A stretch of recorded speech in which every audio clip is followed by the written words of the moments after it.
जाने तिमी कहिले आइन फेरि सुन्न त हुँदै देखेको आई ए पेरिनमा आयो क्या ल नमस्कार नि हुन्छ बाबै दिदी होइन भाग्यमान भयो नमस्कार गरेर हुँदैन अहिले त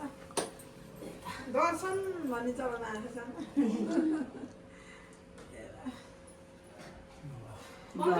त्यो फ्लावर हो कि देखाउनु न यसरी हो त्यसरी ल कति वर्ष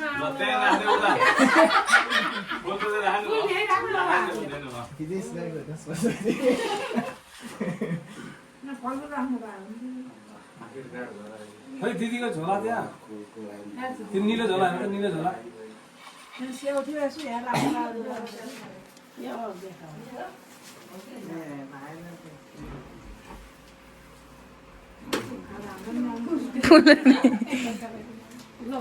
ल यता हेर्नु दुईजनाले खै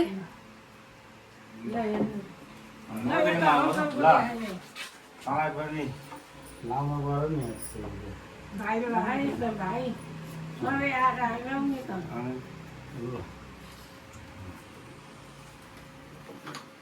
ल फुलदिदी हामी जस्ता भाइ जन्म आएर हुर्काएर फुलदिदीले ल ठुलो धन्यवाद फुलदिदीलाई बस्नु न अब यो लाइदिनु न भाइलाई पहिला खाँदा अर्को तपाईँ लाइदिनु न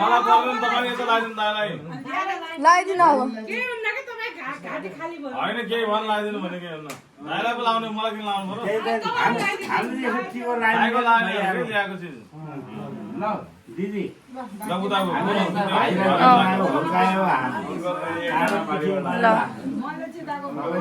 हाम्रो खानदानमा सबभन्दा अगाडि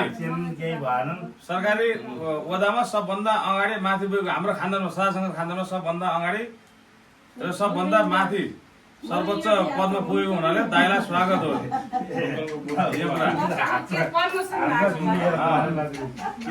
सर्वोच्च पद हो अहिलेसम्मको खानदानमै दिदीले पनि लगाइदिनु भयो नि हामी सबैलाई झोला त्यहाँ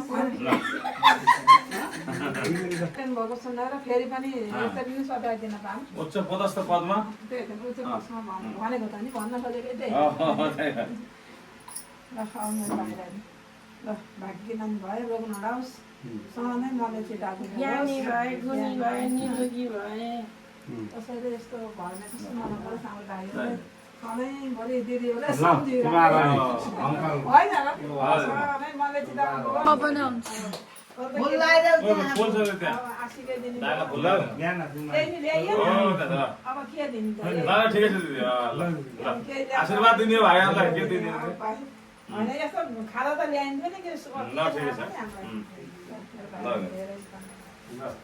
बहिनीलाई पनि टिका लगाइदिनु ल पुनले ठुलो के अरे अङ्कललाई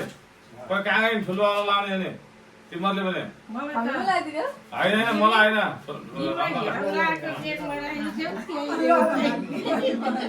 अहिलेसम्मको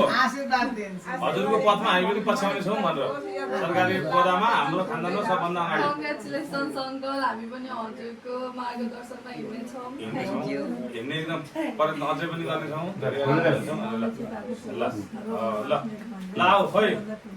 अहिले आइस आइज अरे छोरा नमस्कार दिदी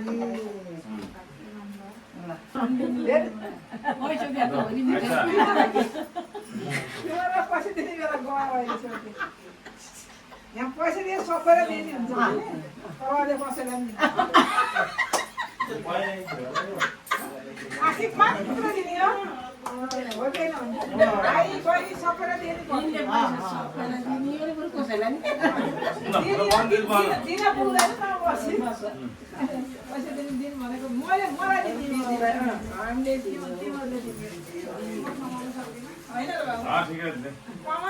बाबु जान्छ राजदरबार आएको छ मैले अनि 130 जना त यो यहाँ मात्रै यो गेटको मात्रै ड्युटी हो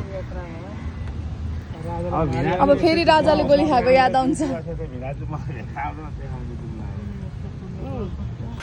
आज त गाइज हाम्रो घरमा यस्तो चलिरहेको छ गाइज ब्लग। पूजाको तयारी भइरहेछ हाम्रो घरमा। भोलि चाहिँ पूजा छ अनि आज चाहिँ हामी माला उन्दैछौँ अनि लाइटिङहरू पनि लगाइसकेको छ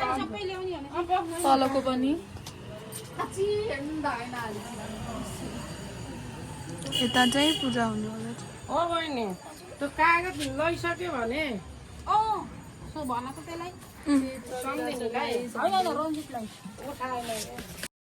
गाई चाहिँ हाम्रो घरको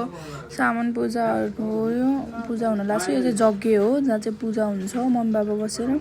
उनीहरूलाई बाहिरबाट देखाउँछ हाम्रो घर कस्तो देखेको छ भनेर।